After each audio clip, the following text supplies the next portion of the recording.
World express में प्रस्तुत है दुनिया की खास खबरें जो हमें भेजी है वर्ल्ड मीडिया नेपाल ब्यूरो प्रमुख देवेंद्र किशोर ढुंगाना ने। विश्व इतिहास के पाठ्यक्रम ने बार बार साबित किया है कि विज्ञान और प्रौद्योगिकी का विकास एक निर्णायक भूमिका निभाता है। उन्नत तकनीक आर्थिक विकास और शक्ति में वृद्धि करता है। विश्व इतिहास इस प्रौद्योगिकी में महारत हासिल करता है। उसके पास विश्व राजनीतिक मंच पर निर्णायक शक्ति होती है। कुछ वर्षों में दुनिया के वैज्ञानिक और तकनीकी नवाचार और आर्थिक विकास में तेज गति आई है। अमेरिका की कृत्रिम बुद्धिमत्ता और स्टारलिंक तकनीक विकास ने दुनिया का ध्यान आकर्षित किया है। चीन के सीमा से जोड़ा गया नेपाल के रसुआ से अलग जिले के ट्रक चालकों को भी केरनूर तक जाने के लिए अनुमति पत्र जारी होने जा रहा है। दुनिया में कई सुपर बड़े शहर हैं। संयुक्त राज्य अमेरिका में न्यूयॉर्क, जापान में टोक्यो, चीन में पेइचिंग और शंघाई, भारत में दिल्ली, मुंबई, इन शहरों की आबादी 10 मिलियन से अधिक है। इन शहरों में प्रदूषण, पानी की ज्वलंत समस्याएं हैं। इनका समाधान होना जरूरी है।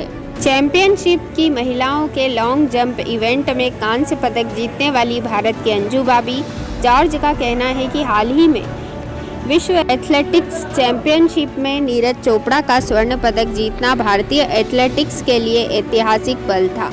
एक खास बातचीत में अंजू बॉबी जॉर्ज बताती हैं कि नीरज को रोकना मुश्किल है। वो पहले से ही ओलंपिक चैंपियन रहे हैं और वर्ल्ड चैंपियन भी बन चुके हैं। वे बताती हैं कि विश्व एथलेटिक्स चैंपियनशिप का स्वर्ण पदक किसी भी एथलीट के जीवन का सर्वोपरि पल होता है।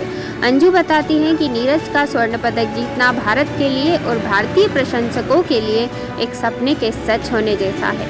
नीरज चोपड़ा के लगातार बेहतर प्रदर्शन के पीछे की विशेष वजह को रेखांकित करते हुए अंजू बॉबी जॉर्ज कहती हैं कि किसी भी खेल में निरंतरता बहुत ही ज़रूरी होती है और नीरज निरंतर बेहतरीन प्रदर्शन कर रहे हैं और इसी वजह से अब उन्होंने सभी खिताब जीत लिए हैं, जिसमें एशियाई खेल से लेकर विश्व चैंपियनशिप तक शामिल है।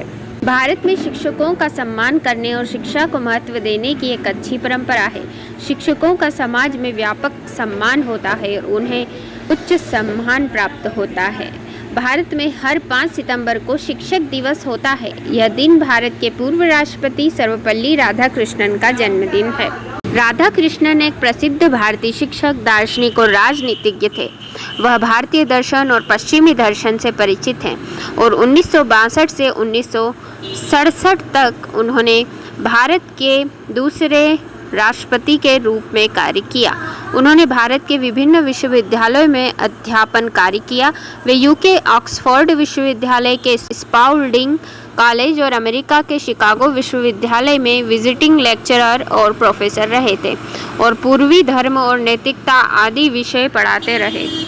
जापानी नागरिक समूह परमाणु ऊर्जा संयंत्रों से परमाणु प्रदूषित पानी के निर्वहन के खिलाफ राष्ट्रीय संपर्क संघ ने जापानी प्रधानमंत्री फूमियो किशिदा और टोक्यो इलेक्ट्रिक पावर कंपनी के अध्यक्ष कोबायाकावा के खिलाफ टोक्यो जिला अभियोजक के कार्यालय में शिकायत पत्र दर्ज की, जिसमें फुकुशिमा दाइची परमाणु ऊर्जा संयंत्र का परमाणु प्रदूषित पानी को समुद्र में छोड़ने का विरोध किया गया।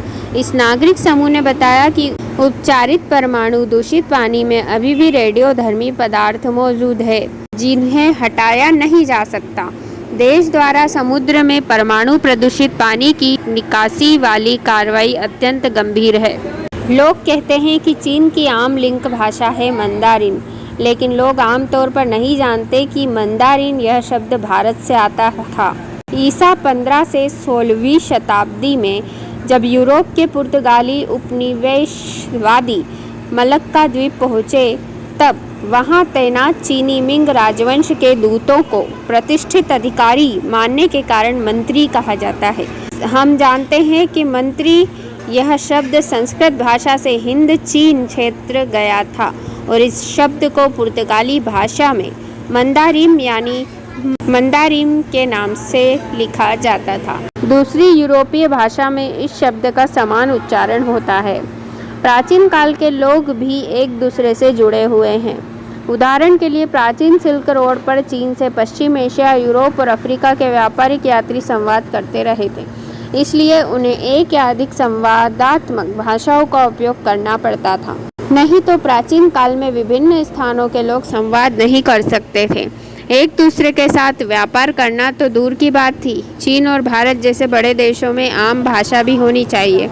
उदाहरण के लिए भारत में भी संस्कृत और फारसी का भी आम बोली के रूप में इस्तेमाल किया जाता था।